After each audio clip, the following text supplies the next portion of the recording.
Movie शुरू होती है फ्लोरिडा के एक छोटे से टाउन एनीविले को दिखाते हुए, जहां भारी तूफान आने वाला था।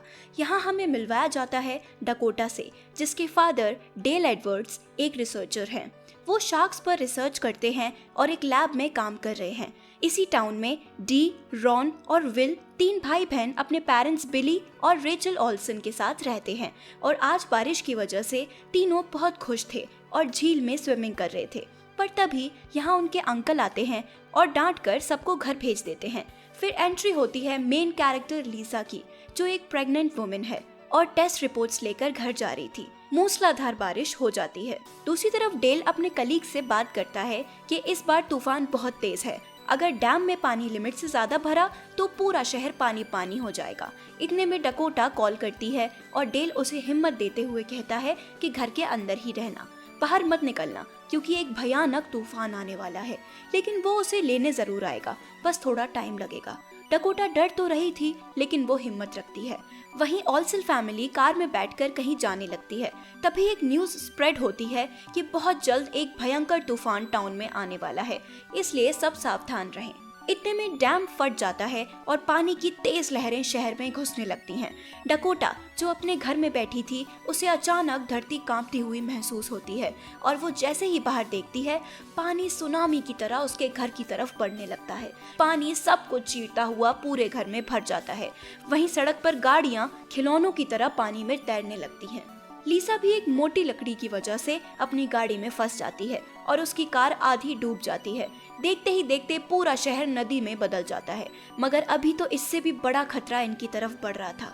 दरअसल शहर के किनारे एक बहुत बड़ी झील थी जो शार्कों से भरी हुई थी।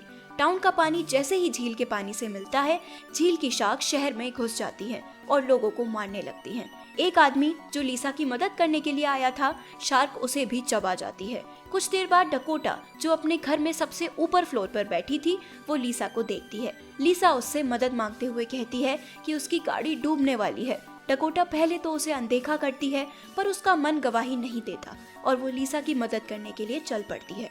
वो जानती थी कि पानी के अंदर से होकर जाना मौत को दावत देने जैसा है, इसलिए वो वैन और घरों की छत से होते हुए लीसा तक पहुंचती है और गाड़ी की छत का पर्दा फाड़कर उसे बाहर निकाल लेती है। लीसा के बाहर आते ही गाड़ी पूरी तरह से पानी में डूब जाती है।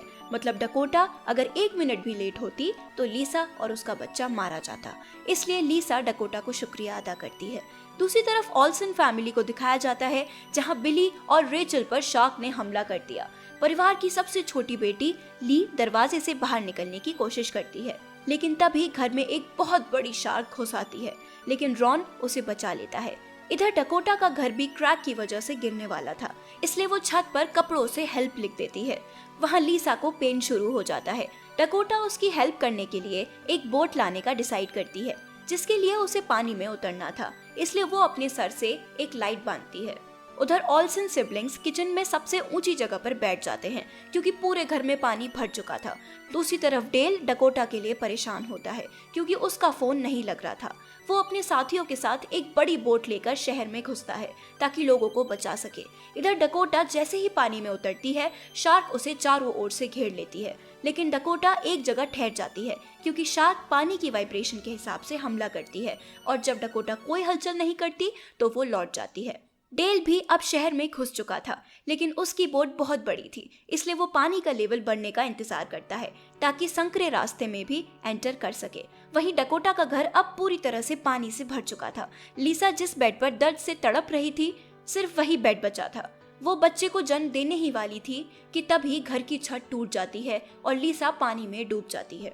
वो जैसे तैसे खुद को संभालती है और पानी के अंदर ही बेबी को जन्म देती है, जिस वजह से चारों तरफ खून ही खून हो जाता है और खून की स्मेल से शार्क उसके पास आने लगती है।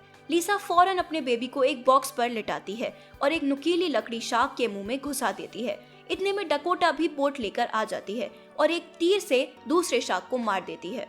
वहीं ऑल्सन सिबलिंग्स के हाथ एक बैग लग जाता है जिसमें विस्फोटक थे, जिसकी हेल्प से वो भी कई शार्क्स को मार देते हैं। दूसरी तरफ डकोटा लिसा को अपनी बोट में बिठाने ही वाली थी कि एक शार्क इनकी नाव को पलट देती है, पर इससे पहले कि वो इन दोनों में से किसी को अपना निवाला बनाती, डेल यहाँ आकर इलेक्ट्रिक वेपन की मदद से शार्क को भगा देता है। इतने में यहाँ एक बड़ी शार्क आती है और सभी छोटी छोटी शार्क्स का सफाया कर शांति से चली जाती है, जिसके बाद डेल, डकोटा, लिसा, ऑल्सन सिबलिंग्स और बाकी लोगों को अपनी बोट में बिठा लेता है। इसके बाद खबर मिलती है कि जल्द ही शहर में इससे भी भयानक तूफान आने वाला है, मतलब अब ये लोग यहाँ नहीं रह सकते थे, इसलिए सब यहाँ से दूर जाने लगते हैं और इसी के साथ ये मूवी यहीं खत्म हो जाती है। तो दोस्तों, कैसी लगी आपको ये मूवी? कमेंट करके ज़रूर बताइए। वीडियो पसंद आई हो तो वीडियो को लाइक, शेयर करके हमारे चैनल को सब्सक्राइब कर लीजिए।